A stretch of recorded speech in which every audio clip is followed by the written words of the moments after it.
3 stories came in this week. All from different states. All from different people who had no reason to lie. What they share, and this is the part that stays with me, is that none of them have a clean ending. No resolution. No explanation that fully holds together.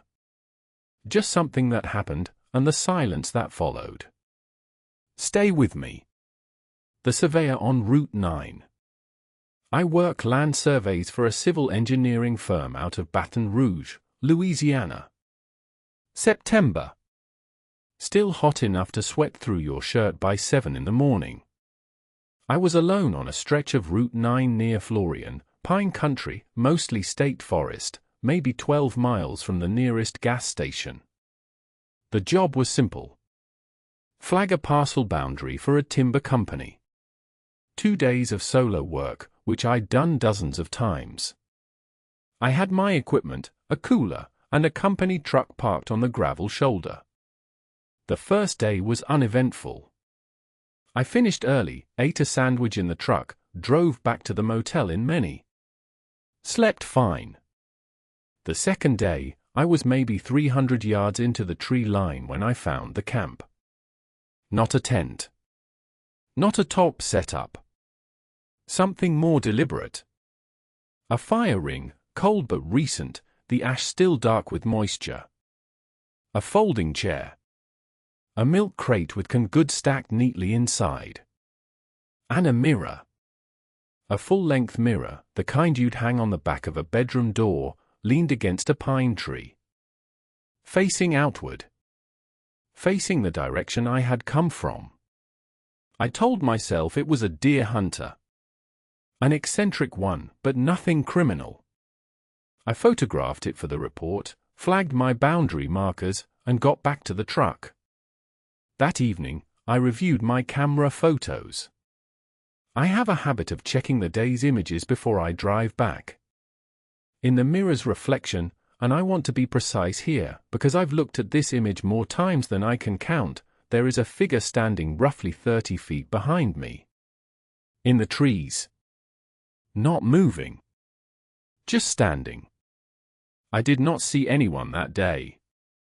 I heard nothing. The figure is wearing what appears to be a bright orange vest. The kind surveyors wear. I was the only surveyor on that parcel. I reported it to Sabine Parish Sheriff's Office. They sent a deputy out 2 days later. The camp was gone. The mirror was gone. The only thing left was the fire ring, and the deputy said it looked like it had been there for years. He asked me to send the photo. I did. I haven't heard back. That was 14 months ago. The next story comes from Illinois, and unlike the last, the unsettling part isn't what was seen, but what was heard. She called from the landline. My grandmother passed in March of 2019. Stomach cancer, slow and expected, at her home in Decatur, Illinois. I was with her the last 2 weeks. I held her hand. I was there when she stopped breathing. I signed paperwork. I helped pack her house in April. Her landline was disconnected April 19th. I remember the date because I called the phone company myself. I have the confirmation number written in my planner. My mother received a call on April 23rd. The number on the caller ID was my grandmother's landline. My mother answered because she didn't recognize the number, it had been disconnected, so it didn't show in her contacts anymore. She told me later she almost didn't pick up. There was no voice. No static. No recording. Just open air. The kind of quiet that has presence. She said it felt like someone was there, not speaking. She said hello 4 times. She stayed on the line for nearly 2 minutes because she said she felt like she was supposed to. Then she hung up. She called me immediately. I told her it was probably a telemarketing spoof number, a glitch, something technical. I believed that when I said it. We checked with the phone company. The number had been fully decommissioned. It could not have made an outgoing call. They ran a trace anyway. The call originated from a tower in Decatur, 3 blocks from my grandmother's house. A technician told my mother it was almost certainly equipment error. He used the word almost. I've thought about what my grandmother would have said if she could have called. Whether she would have said anything at all. Whether sitting in silence with someone, just letting them know you're still somewhere, is its own kind of language. That thought doesn't comfort me the way I wish it did. That last story leaves something in the room with you, and the next one will do the same, this time from the woods of western Maryland. What the trail camera caught. I own 11 acres in Garrett County, Maryland. Wooded, backed up against state forest, about 4 miles outside of Oakland. I've had trail cameras on the property for 6 years, mostly for deer, occasionally to settle arguments about whether coyotes had moved into the area. They had. October 2022. I pulled the SD cards during the second week of the month, which is routine. Most of it was deer, a raccoon, 1 card with nothing but wind-blown branches tripping the motion sensor at 3 a.m. for 6 consecutive nights. 1 camera gave me something I've spent 2 years trying to contextualize.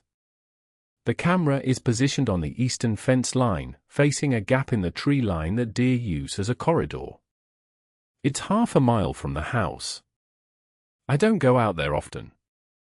At 2:14 a.m. on October 9th, the camera triggered. A man was standing in the gap.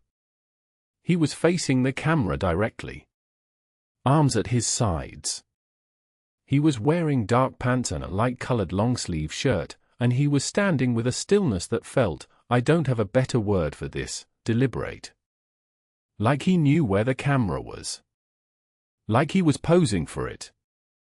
The timestamp shows he stood there for 11 minutes. The camera captured 1 image per minute of motion. 11 frames. Same position. Same stillness. In the 8th frame, his head is tilted very slightly to the right. That's the only movement. In the 11th frame, he's gone. I called the Garrett County Sheriff's Office. 2 deputies walked the fence line with me. No footprints, though the ground was dry, so that's not conclusive. No disturbed brush. No sign anyone had been through the gap recently. 1 deputy asked if I had neighbors with a history of trespassing. I don't. The nearest property is a hunting lease owned by a man in Pittsburgh who hasn't been out since 2021. I've shown the images to people I trust. Everyone lands on the same thing, the tilt of the head in frame 8. The way it reads less like curiosity and more like recognition. Like he saw something he had been looking for. The cameras are still out there. I check the cards every week now. Whatever he was looking for, I need to know if he found it. 3 accounts. 3 different people in 3 different states. All of them are still waiting for an answer that may never come.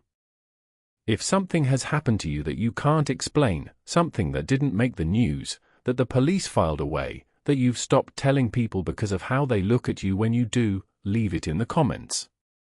Some of the best stories on this channel started exactly that way. If you want to hear more, subscribe. New stories are here every week. And the next time something feels slightly wrong, in a room, on a road, at 2 a.m. when your phone shows a number it shouldn't, you'll know you're not the only one.